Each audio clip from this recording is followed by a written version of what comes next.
Andres Urdaneta sortu zela 500 urte bete diren honetan, 11 ekitaldi antolatu dituzte Ordizian bere herrian.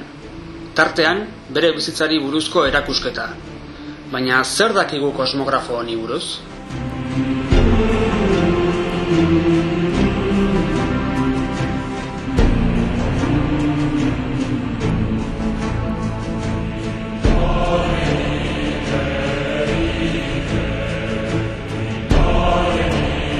Sekretu baten jabe zen eta urte luzez gorde zuen informazio baliotsua.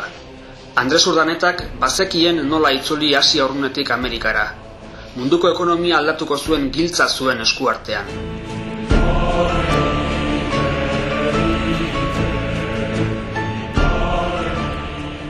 Urdaneta Ordiziako Oianguren baserrian jaio omen zen.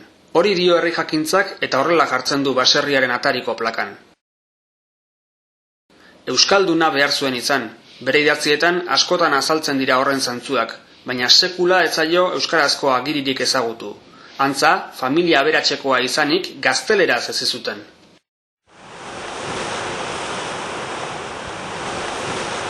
Ezer gutxi esan liteke bere gaztaroaz. 1525an Indietara jo zuen Loaisaren eta Elkanoren espedizio arriskutsuan. Bidaia honek bere biziko garrantzia izan zuen ordiziarraren itsas formazioan. 9 urte egin zituen Asiako Moluka uharteetan, eta inguruak ondo ezagutzeko parada izan zuen. Lisboara iritsi zenean, Moluketan jasotako informazio guztia kendu egin zioten, baina Urdanetak buruan zeraman jakin beharrekoa. Urte asko eta gero Agustino sartu ondoren, espedizio berri bat antolatu zuen Filipinetara. Helburua bikoitza zen, Filipinak konkistatu eta handik itzultzeko bidea aurkitzea. Ezpata, Miguel López Legazpik erabili zuen. Astrolabioa berriz, Andres Urdanetak.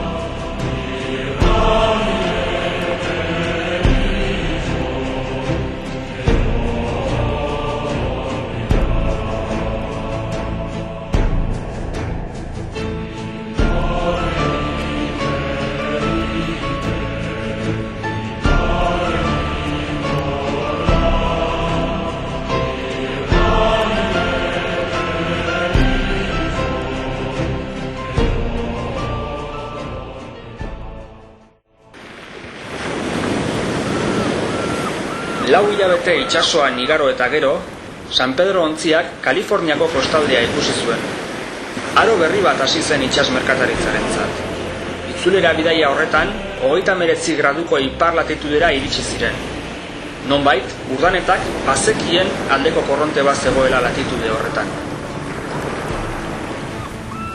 Aurkikuntza nola egin zuen jakitea da egungo ikerlarien lana. Ba ote zuen inork berak baino lehenago horren berri? Hori da ozeanoak gordetzen duen misterioa.